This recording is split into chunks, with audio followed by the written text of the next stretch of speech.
isn't it? I am CountessRose, and I'm here today with my co-host Firescales.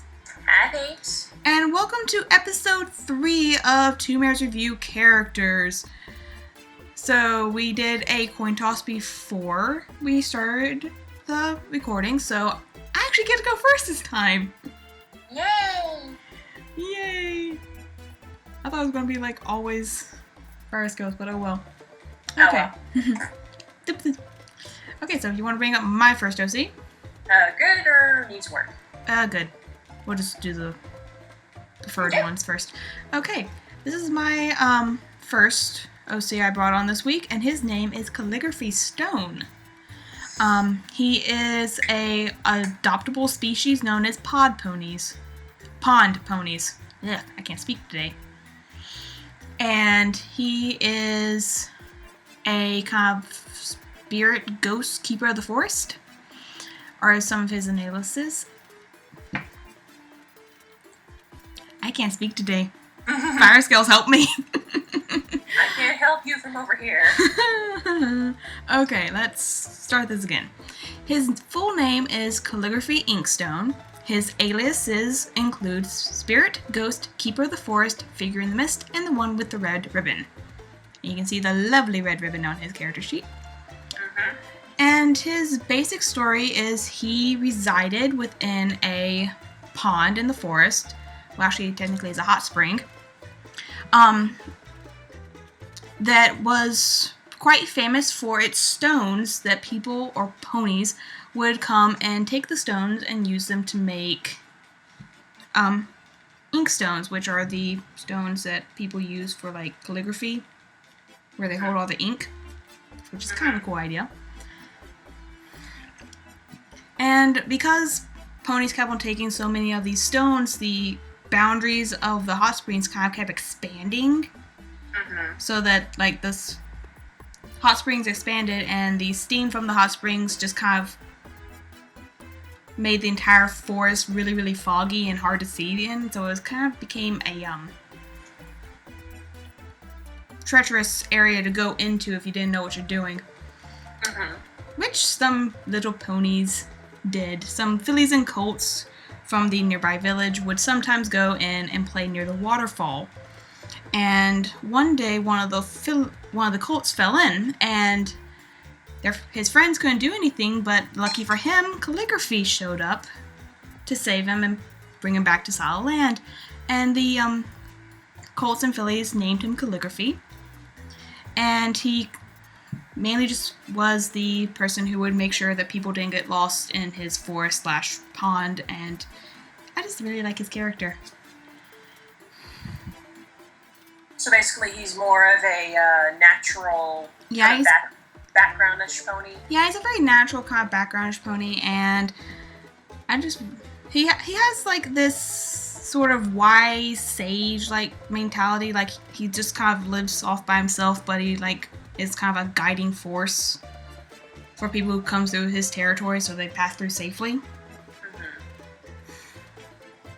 And that's about it for his backstory. His personality, he is a little shy and is better with children than with adults. He is kind and gentle and always willing to help out. He is fairly lonely and rarely leaves his pond. He can venture out of the forest but fears how people will react to him and stay secluded in the misty forest. And his hobbies are playing the flute. Okay. Nice. Yes. I mean, it answers all the questions and whatnot. So I'm guessing since he's kind of a spiritish pony, he has no cutie mark story at the same time? I would think so. Well, I think it also has to do with him being a adoptable species, which frankly, the entire concept of adoptable species confuse the ever-loving crud out of me. But they are a thing, and this character, I enjoy his design. Hello, Thunder. Adoptable species, they do make some sense. It's where you just create a species, and then people kind of buy the picture from you, and you make different changes and whatnot. So yes. Do you have any comments on the backstory before we move on to aesthetics? No, not really. The fact that he plays the flute, reminds me of a character named Waka from Okami, because he's kind of a spiritish kind of character, and he play when you first hear him, he plays the flute, and you're just kind of you're in a watery forest when you see him. So it kind of, and his hair is flowy like Waka's. So we'll put a picture of him. But Goody, you can maybe go Google this. Okay. I'm gonna do that real quick. I'll do it later. Okay. So yeah, it's pretty good. I like it. Okay. So moving on to aesthetics, his color choices I really enjoy. The gradient in his mane and tail. I don't know how I feel about that, but it kind of adds to the watery effect of his hair. Mm-hmm. Yeah, I'm not a big fan of gradients either. Yeah, but I think it adds to the effect, so it's not too bad in my opinion. The markings on him I really enjoy. Yeah, it kind of gives him kind of like an Asian look. I get very Asian Oriental feeling from this character myself, especially seeing fact in his other image over here, he has a paper ribbon instead of the red ribbon in his mane. Mm-hmm. One thing I gotta, that, is kind of like, where's this water constantly coming from? It's just a fun little question that I'm asking. And especially imagine having this constantly on your heels. It's gotta make for an interesting life. Yeah, I guess the species itself has that problem entirely. Mm-hmm. It's an interesting concept, and definitely one of the far reaches of pony designs. But it's well done in my opinion. Mm-hmm. I like how I like his stones that he wears right here. It kind of separates the tail area from him, and also it kind of places him with the pond that he lives in, because there's little pebbles that the ponies pick up. Yeah, I think those are actually attached to him. Mm-hmm. Oh, I know they are, but like it kind of plants him near where he lives, so it kind of makes him recognizable. Yeah, grounds him in his environment, and I just kind of like it. The story itself, I kind of got like this Japanese folktale kind of vibe from that. I was just like, I love this so much. Mm-hmm. And I like how he has different kind of accessories. Mm-hmm. I think my favorite would probably be the red ribbon design. Yeah, I think that's his standard basic design, and the other one's like fancier. What does that say in the character sheet? Right here? Yeah. Oh, I can't read it. I can't either. Sorry. The one thing that kind of is slightly kind of weirding me out is how pudgy he is. He's a pudgy spirit. I kind of like his body shape.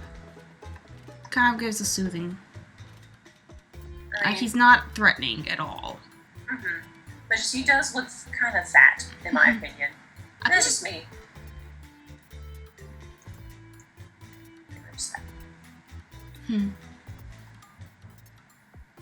But yeah, good colors. I actually don't mind the gradient. Yeah. I like how they did some mist around him. Yeah, kind of giving, because he does live around a hot spring, so it would make sense. It makes sense. I like it. It's a nice little touch. Mm-hmm. So that's about all I have. I also enjoy a couple of the other variations that the artist Miss Katie Frog 217 did of him. Because we have a ice version, and then we have another just kind of beauty shot, which I'll put up now. And So, yeah, I really enjoy this character. I love him so much. Very fun, very interesting. Yes. So, shall we move on to yours? Fire Scales. Certainly. I have Witchy Tricks. Witchy Tricks is obviously a unicorn. Around the same age as Bane 6. She lives in Ponyville. Her talent is performance magic. She has a Sphinx cat named Jinx. And she has some family. Her hair is it's a little hard to see, but her hair is sparkly because she puts glitter in it to make her look more witchy. Backstory, she was always interested in magic as a child, and she believed she could be a witch if she tried hard enough. There was a talent show going on to help fillies like her find their special talents. So she practiced little basic unicorn magic and tricks and whatnot for a lot, and then she ran on a stage with her homemade witch hat, which she's wearing right here. And she left the stage with her cutie mark. And as a young adult, she got her first proper job in a coffee shop and became well known there because she would present their coffee and food in magical ways and showy kind of ways, which would always please the customers. And due to her increasing popularity, she began to have her own shows and later went on the road as a traveling performer. And so that's it for her. Mm-hmm. I kind of like how she's interesting. She could, if in the show, she could have her own spotlight. But she's also a good background character as well. Mm-hmm. And she has a similar job, at least to Trixie. Mm-hmm. Being a performing unicorn. And doesn't exactly say her personality. Yeah. Which might be the alternative factor, but seeing that we don't have the information, we can't really make judgments. I mean, she looks friendly. She looks like a fun character. Fun as in fun to be around and won't be another jerk. Yeah, I mean, she looks more friendly than Trixie does. Trixie has an ego. Let's just say. Oh yeah. And so I think she differentiates enough from Trixie, but yeah, a little bit of maybe some personality, just a little bit, just kind of so that way it's kind of nailed in stone that she is not Trixie. Mm-hmm. Might be beneficial. Yeah.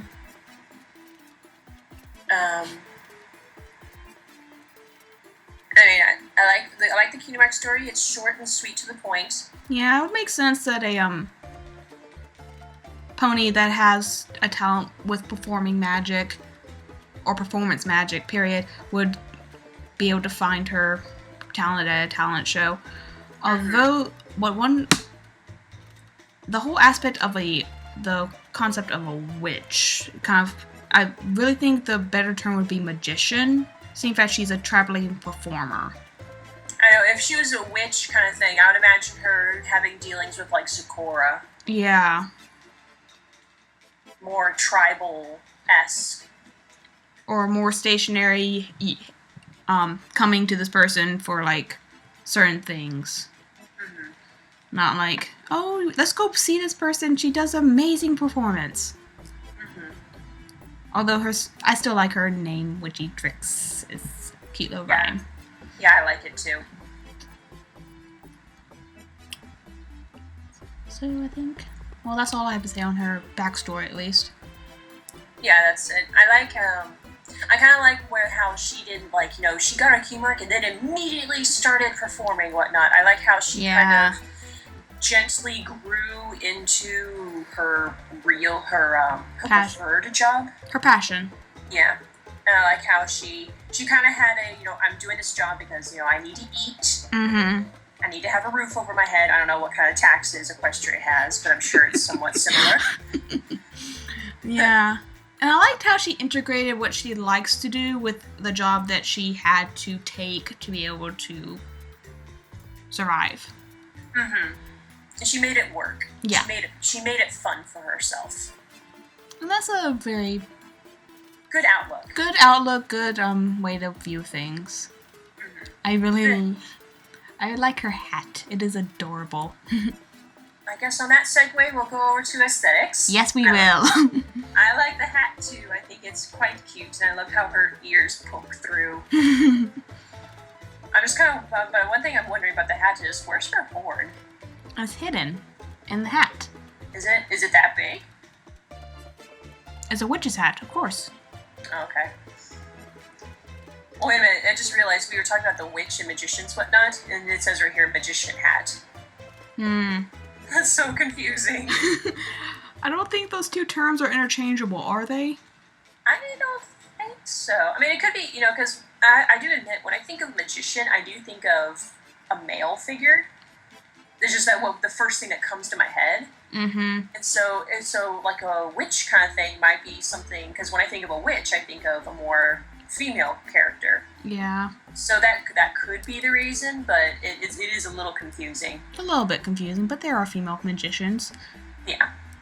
I think Jinx is really cute. I think Jinx is very fitting. Mm-hmm. I like it's a weird species of cat. It's like not the just stereotypical black cat, but she has a Sphinx cat, which I find strangely adorable. I like Sphinx cats. They look so grumpy. They're just always angry, or at least they look angry, and I think that's their cute factor. Oh, aren't you going to eat my soul? Aren't you? You're so adorable. They're just like, yeah, yeah, yeah, yeah. Her color scheme, I really enjoy the pastel colors of it, and her mane kind of reminds me of cotton candy. It does. I do think it's sometimes my eyes have a hard time telling the blue and the magenta-y pink apart. Like, for me, it kind of blends a little too much. Mm-hmm. And so maybe if one was a teeny tiny bit brighter than the other, I think that would make it more interesting. And also because the sparkles, which are like, really tiny little sparkles, because it's mentioned in the backstory, and they do have a prominence because she feels more magical when her hair is sparkly. I actually didn't see the sparkles until I read that section.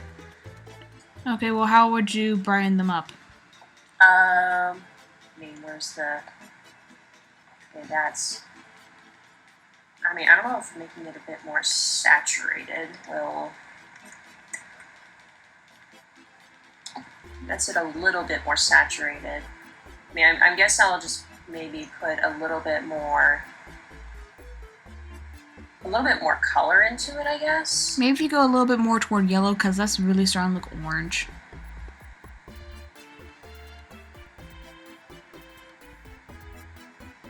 And it's also the mane. The mane, it's like the mane and the stars are all the same.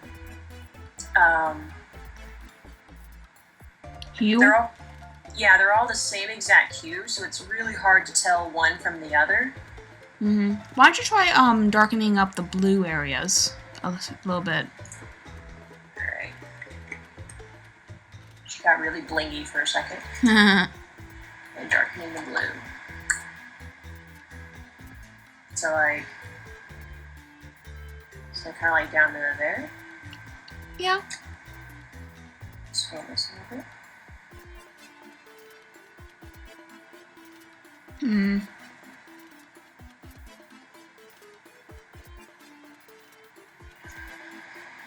I don't mind that.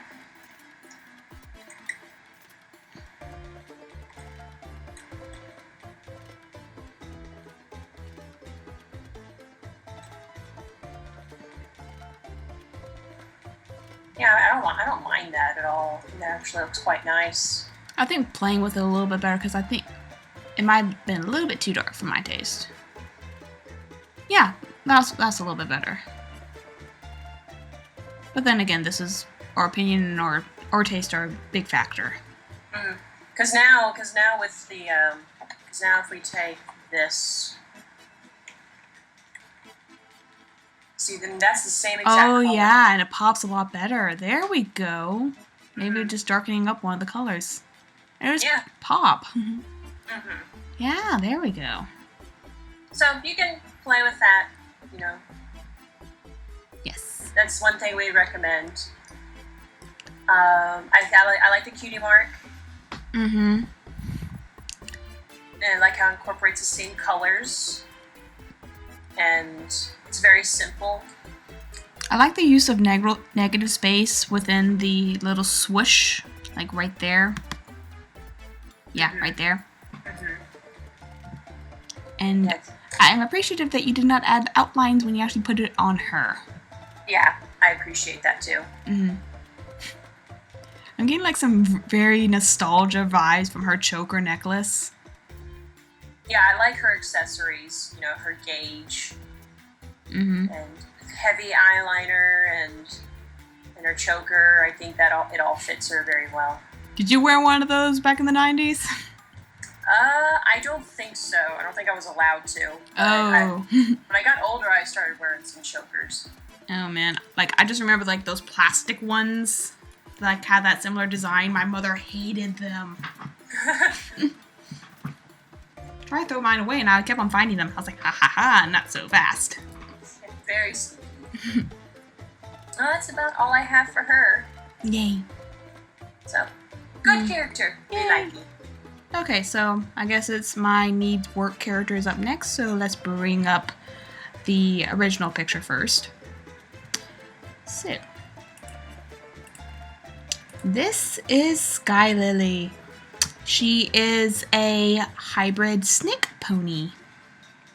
Or I've just been mainly calling her a Naga pony, which is a snake. Like a snake person? Snake person, yeah. Nagas are like snake people. I think they are from India cultures. I think that's right. I apologize if I'm totally wrong, but my memory is black. Anyway, she is a snake pony.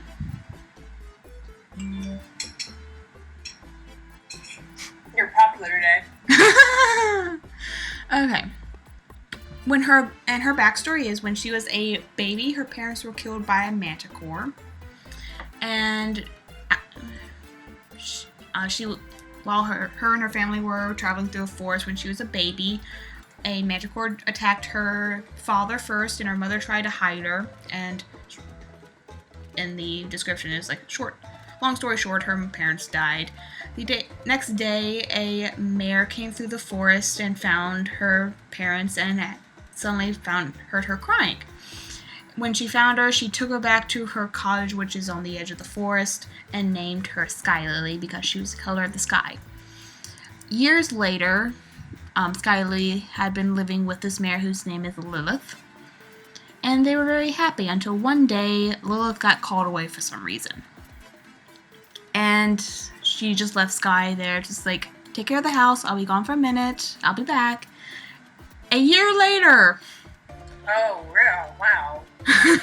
Lilith's brother, named Swiftwind, came by and told her, hey, there's been an accident. Lilith is no longer with us.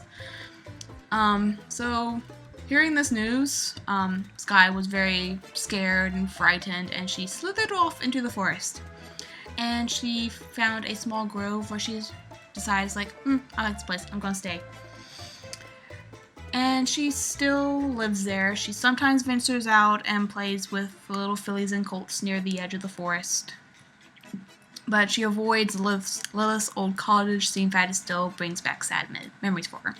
Her cutie mark story, a couple months after the whole running away from the cottage fiasco, she decided, I'm going to spruce up this grove. So she started planting flowers, weeding it, watering it, and making it really pretty. And now is just overflowing with exotic flowers and trees and other stuff. And that's when her cutie mark appeared.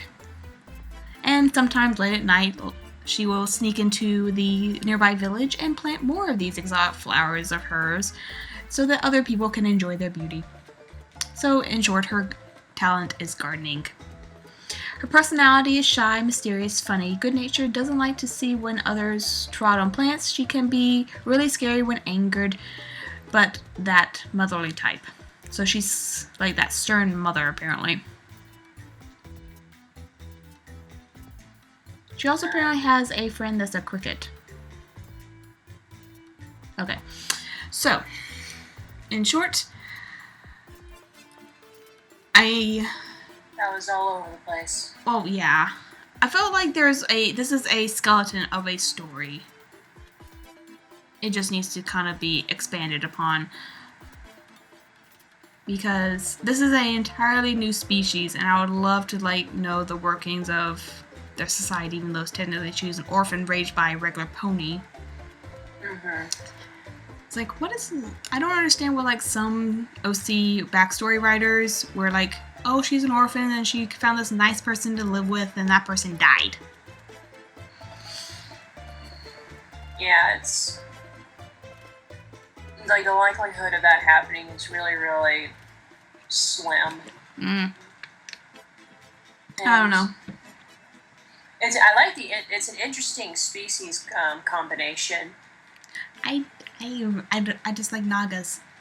Mm-hmm. That's the one thing that drew me to this character. I'm just like, because I always see them as kind of graceful, and this picture here, I kind of get a kind of playful, shy character.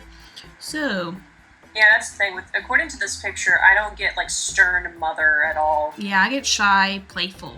Mm-hmm. And the fact that she's easily scared and really shy and whatnot, that doesn't exactly line up with, again, stern mother very well. Yeah. So I think some expansion on this story will probably be best. Now, as for the Cutie Mark story, I'm okay with her talent being gardening. The story itself is okay. It's just you actually made a note in here that you didn't actually know where you wanted to stick her cutie mark on the character, so you just drew it within the reference sheet. I think that's something you need to figure out. Yeah, that's pretty a pretty important aspect.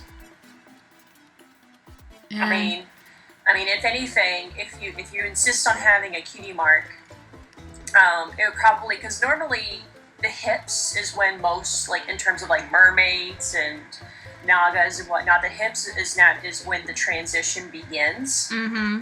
And so it would probably be right there on the character, either above or below that line, depending on how far below. Yeah. Around there. But the position of the character kind of makes it awkward to draw it, so you can fully see it, at least with this pose. Mm-hmm. And as for the cutie mark itself, it's pretty good. It's decent. I would not include the ground. I think that's a seed that's popping out of. Really? I saw it as a piece of dirt or something. Yeah. So, seeing if we're transitioning over to aesthetics. Hello, base. Yes, base. And, okay, here's my opinion on bases. They're great as a starting point. You can give a base character to an artist and say, the base is just my character. And then an artist can take this and go, boom. Bing! Hi. Hi. So, yes. Bases are a great starting point, but they should never be the final product. Mm-hmm.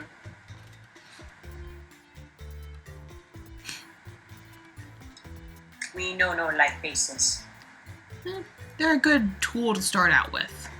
And also, the thing with bases, it kind of leaves you reliant on the base. Yeah, it's like... Go ahead. No, I don't know what I was saying. I'm having problems today, can you tell? But because bases kind of, you get comfortable with the base, and then you never become adventurous in drawing your character the way you could draw it, and you convey more emotion, more personality with your own style than with the base. Because I think bases are actually very cold. They don't show very much emotion, and they're very stiff and whatnot, and you can achieve so much more with your own style. So, but I guess we can move on to colors. I enjoy her color scheme. It is very blue. I enjoy too. Her eyes pop very nicely. Yes, very good choice in coloring the eyes. A warmer tone in comparison to her very cool overall color scheme. Nice. And I like how. I kind of like how the body is kind of the same color as the hair. That was a nice choice. It ties in her snake half and her pony half even more, because you also have the markings along her entire tail continue up through her back. And that was a very nice choice in my opinion. She's a good, well-rounded designed character. And her main style, I think, is very standard, but I think it works well. It works well with the character.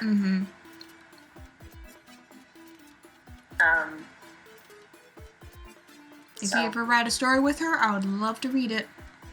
Yep. So yes. Okay, so fire scales, do you want to move on to your last character? Of course. I have... Where is she? I have Lantern Light. Lantern Light. Okay, come over here with me. She's 16 years old. Don't exactly know how that translates, but she's a Griffin Pegasus pony. Except she's not like the others. She was made in a laboratory, without an exact purpose, just for the scientists to be able to keep their jobs. She's kind, shy, protective, happy, clumsy, moody, and angered easily. Her backstory is when the two scientists in Canterlot's science lab were running out of ways to save their laboratory, they came up with a way of saving it and created a new life form. It took them a year to perfect the genetics of this pony, but they did it. And they created the very first Griffin Pegasus pony. They used her to experiment on as she grew up, but when the lab got shut down, she was about 10, and she was forced out into the world for the first time. She didn't know how to fly or communicate. She's super shy and is a permanent blank flank. She soon finds her purpose in life when she discovers a passion for reading and writing and becomes a book writer and publisher, but still cannot get a cutie mark due to not being a real pony. She is shunned or made fun of for having a griffin's tail, that's when she really gets angry. She's sweet and kind once you get her to open up to you, but that takes time, and her friends began to call her Lantern Light. And that's about it. Okay then. Yeah. Well, okay, so if this is a laboratory, like science center in Canterlot, don't you think that Celestia would kind of benefit it a little bit? I don't see Celestia approving of genetic mutation and experimentation on a living thing. Yeah, but they did this. And then just like dumping them as like, oh, we lost our funding. Have a nice life. I know, and they didn't teach. They didn't teach her anything. To which I have a feeling they would want her to communicate, so that would be like, I feel like this. I feel like that. And instead, they didn't teach her anything, which doesn't exactly make sense. Okay, like, when they say she wasn't able to communicate, does that mean she didn't know how to talk? That's what I'm guessing. Okay, and I gather she's a very intelligent pony griffin thing. If she's actually ends up apparently teaching herself to read and write as well as communicate later on in life, and actually writes and publishes books. Although I think one of them, probably The Secret Life of Living Inside a Lab, would probably be one of them. But, like, I would think she would have the mental capacity to learn through hearing other people talk, which is how everyone learns to talk. They hear other people talk. Yeah. It's like, unless the scientist ponies never spoke around her, that's the only reason why I can think that would happen. And if they're using her for scientific experiments, I think some communication would happen. Yeah, or they would at least talk amongst themselves. Yeah, and she would learn by just, like, sound, and unless she's deaf, which was not included. And somehow she managed to teach herself to write and read. And it couldn't have been a friend, because it said everyone was making fun of her for her tail, and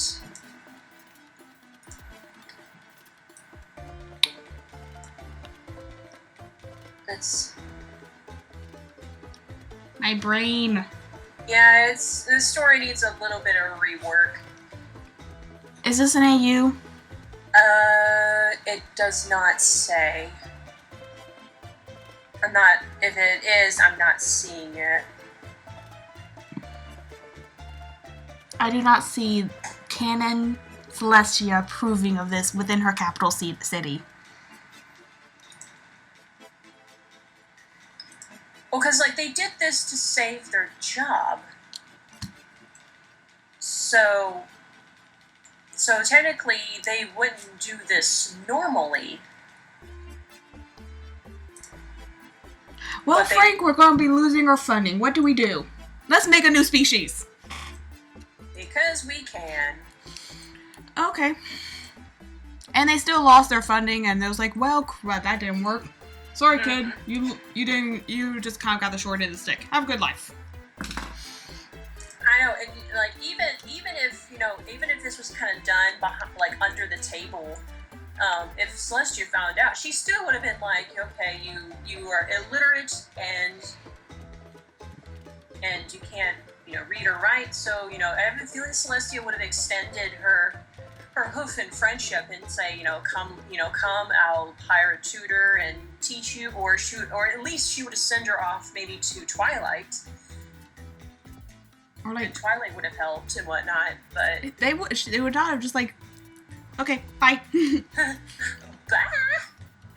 Okay. Yeah, complete rework of the story. Either expansion, explaining some stuff, explaining the world, because I'm getting a vibe that this probably was meant for an AU. But seeing that is not told, I'm going to assume it's canon. Canon universe. So. And it also said that she's shy and sweet and whatnot, but she's angered easily. That doesn't sound very stable for something that apparently they worked a year to get genetically correct. They still got it wrong. It only took them a year to create a new species. Okay. Yeah, because it says she's... come on, computer. Work with me. She's shy, kind, protective, happy, and clumsy. And then it says moody and angered easily. Okay. Pick one or the other.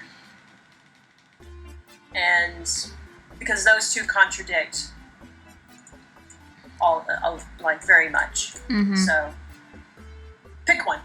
So anyway, I guess we can move on to aesthetics. Yes. Alright. What do you think?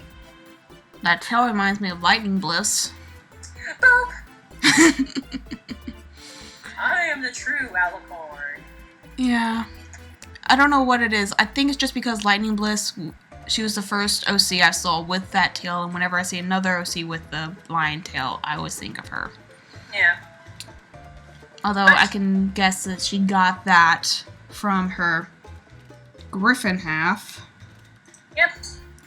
To which my first thought was, I don't really see Griffin in this pony, even with the tail, because I'm like Countess. When I saw the tail, I saw Lightning Bliss, and especially when you don't have like the color palette of like a hippogriff, like our dear Silver Quill, or an actual griffin.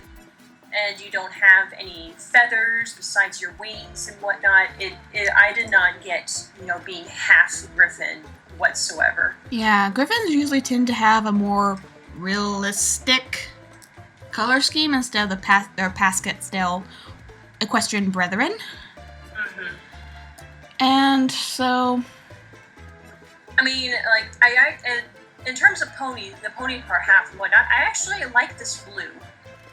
It's a very nice blue, although the very, very dark mane is not pure black, but it's darn close. And actually, if you look at my color palette, the circle is right here. Actually, I'll move it up to here. So here's the little circle. And if I go around, it jumps like a bee all over the place. So it's like, is this somehow got turned into multiple different blacks at the same time? Mm-hmm. And Countess and I see this as black. It is pitch. There's no tone in it whatsoever. It looks black. And that is almost a pure red. And again, very close. And it's just like very jarring for the because that is a very nice color of the blue. Could you pull that up in the color picker? Yeah. Like, it's very nice. It's like right in the range of the very nice area of the pastel colors. Mm-hmm.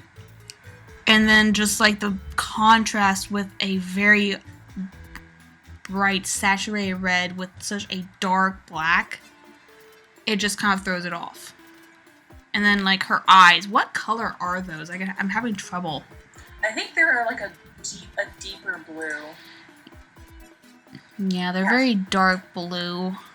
Which I don't mind. It's just there's so much dark around her face, especially with how her mane swoops down and it's so close to her eyes. Mm-hmm. It's kind of hard to tell, except, like, in this front picture, I'm not really seeing her irises. I just see the highlights in her eyes. Yeah. And then, like, pits of black.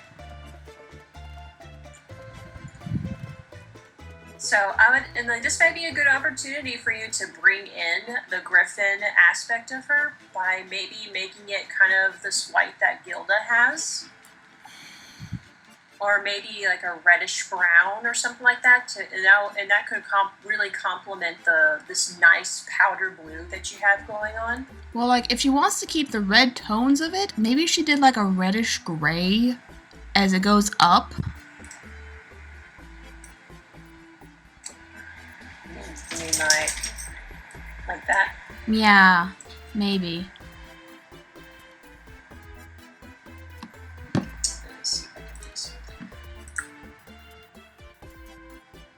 Can my computer do it? I think you need to be on the layer that's at. Computer hates that tool. My computer hates the smudge tool.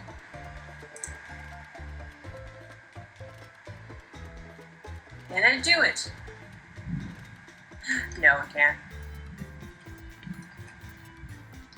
Alright, we're going in, peeps. Okay, I still have the color selected. Watch me paint super bad and super fast.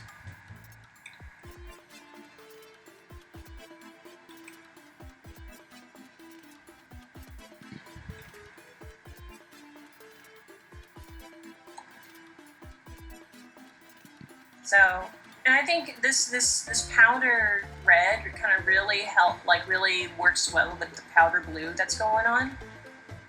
Mm-hmm. And if you really insist on having some maybe black and like darker stripes or whatnot, if you really insist on having like this two-tone thing that you have going on, I would at least put it in like a stripe format rather than this cut-off format. It's not really a color format, it's more of a drastic gradient. Yeah, and because it's kind of like, it's saying that her hair grew red for a little while and then somehow miraculously changed to black. Mm-hmm. Which is not found very often. And like, if you want to... Yeah, colored. Like, I can actually see her eyes now. Yeah, her eyes pop because they're next to the blue, and like if you want to add some stripes or something like that, you can do that. Yeah, it's also they pop a little bit more because of this color, because it's a warm tone up against a cooler tone, and it's just like boom. Mm-hmm. So my advice would be kind of either get some reference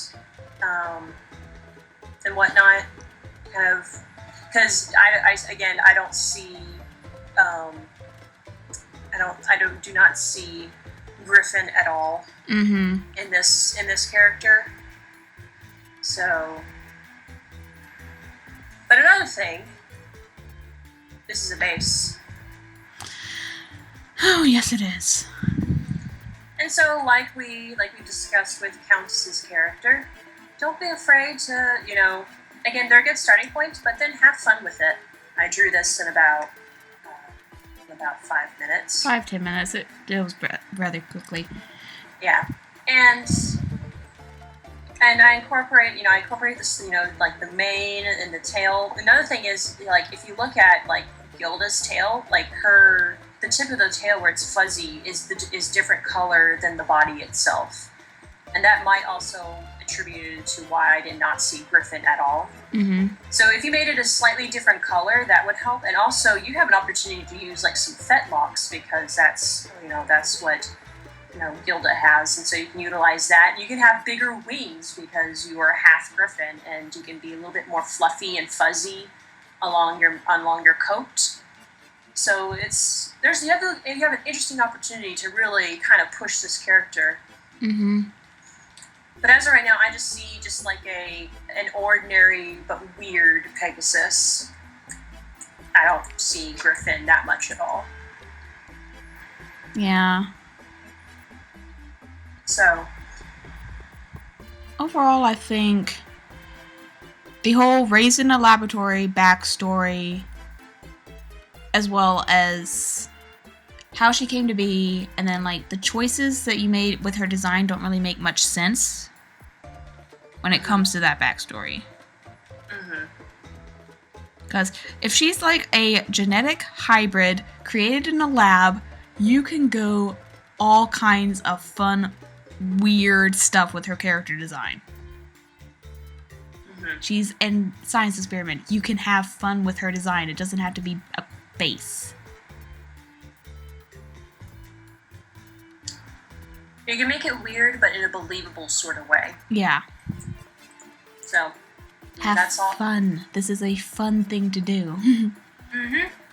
So that's all I have on Lantern Light. And she was our last one, correct? Yes. Okay. So, that has been our OCs for this week. If you would like us to review your OC or even a fan fiction, you can send us a link to it via our DeviantArt page at twomaresreview.deviantart.com, or you can email it to us at twomaresreview@gmail.com, or you can tweet me on Twitter, CountessRose, #twomaresreview.